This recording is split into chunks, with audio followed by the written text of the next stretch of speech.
ঈশ্বর কেন আমাদের জীবনে দুঃখ যন্ত্রণা নিয়ে আসেন? আজকের এই ভিডিওটা বিশেষ করে আপনার জন্য। তাই অনুরোধ করব প্রথম থেকে শেষ পর্যন্ত আপনারা ভিডিওটি দেখবেন, তবে সঠিকভাবে বুঝতে পারবেন। নয়তো সারাটা জীবন বলতে থাকবেন, ঈশ্বর কেন আমার জীবনে এত দুঃখ কষ্ট দিচ্ছে।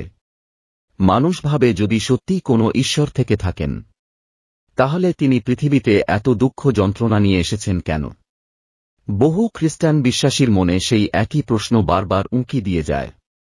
একমাত্র বাইবেলের প্রতি দৃষ্টিপাত করলেই দুঃখ যন্ত্রণার এই যে সমস্যা তাকে আমরা বুঝতে পারি। মূলত 4 ধরনের দুঃখ যন্ত্রণা আছে। প্রাকৃতিক দুর্বিপাক, যেমন ভূমিকম্প বা প্রচণ্ড ঝড়ের ফলে যে দুঃখ যন্ত্রণা আসে তা হল প্রথম ধরনের। এই দুর্বিপাকের দুঃখ যন্ত্রণা ধার্মিক ও অধার্মিক সবারই জীবনে আসে।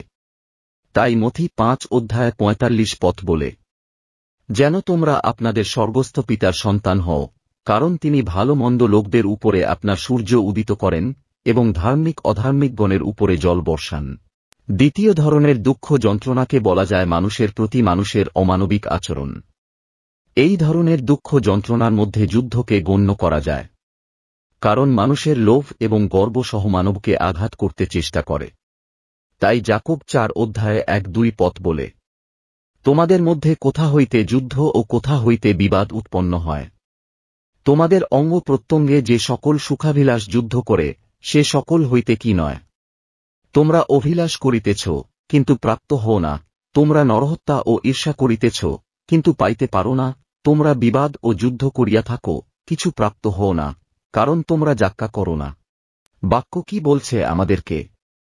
পুরাতন নিয়মে ইয়োবের জীবন তৃতীয় ধরনের দুঃখ যন্ত্রণার প্রকৃষ্ট উদাহরণ। শয়তানের আক্রমণের ফলে সেই কষ্ট উপস্থিত হয়েছিল। ঈশ্বরের অনুমতি নিয়ে শয়তান নিজক এবং তার পরিবারের অবিশ্বাস্য দুঃখ যন্ত্রণা নিয়ে এসেছিল।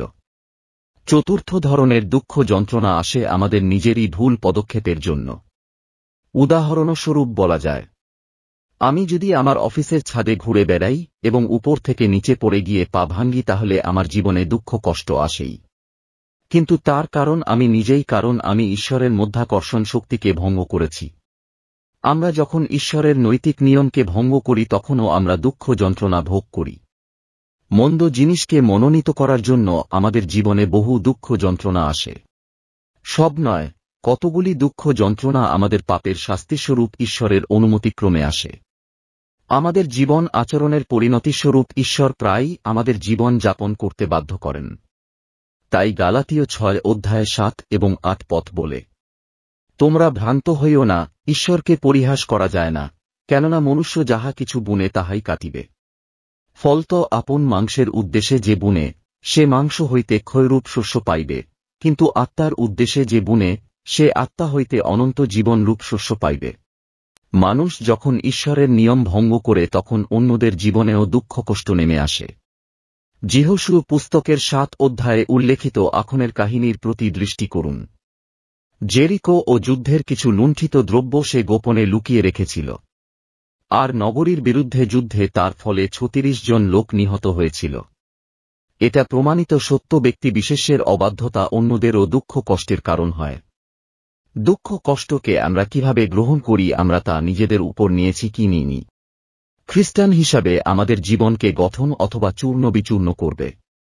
পরিস্থিতি প্রায় আমাদের চরিত্রকে গঠন করার চেয়ে আরও বেশি করে প্রকাশ করে। কিন্তু দুঃখ কষ্টের প্রতি যথার্থ দৃষ্টিভঙ্গি ও আচরণের দ্বারা আমরা ধৈর্য ও পরীক্ষা সিদ্ধ চরিত্রকে গঠন করতে পারি। তাই রোমীয় 5:3-4 পথ বলে, কেবল তাহা নয়, কিন্তু নানাবিধ ক্লেশেও শ্লাঘা করিতেছি, কারণ আমরা জানি ক্লেশ ধৈর্যকে, ধৈর্য পরীক্ষাসিদ্ধতাকে এবং পরীক্ষাসিদ্ধতা প্রত্যাশাকে উৎপন্ন করে। সমস্যা, পীড়ন, দুর্দশা অথবা কোনো প্রিয়জনের মৃত্যুর ব্যথা প্রায়ই আমাদের জীবনের পাপকে অনুসন্ধান করতে উদ্বুদ্ধ করে। তাই প্রথম রাজাবলী 17:18 পথ বলে, তখন স্ত্রীলোকটি এলিজোকে কহিল, হে ঈশ্বরের লোক, আপনার সহিত আমার বিষয় কি? আপনি আমার অপরাধ স্মরণ করাইতে ও আমার পুত্রকে মারিয়া ফেলিতে আমার এখানে আসিয়াছেন।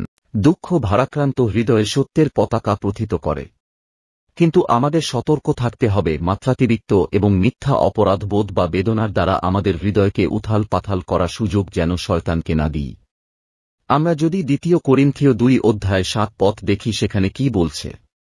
অতএব তোমরা বরং তাহাকে ক্ষমা করিলে ও সান্ত্বনা করিলে ভালো হয়, পাছে অতিরিক্ত মনোদুঃখে তাদৃশ ব্যক্তি কবলিত হয়।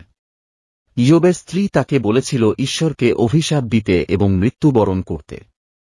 ইয়োব ঈশ্বরকে পরিত্যাগ করতে অস্বীকার করেছিল। সে প্রভুর প্রতি বিশ্বস্ত হয়েছিল।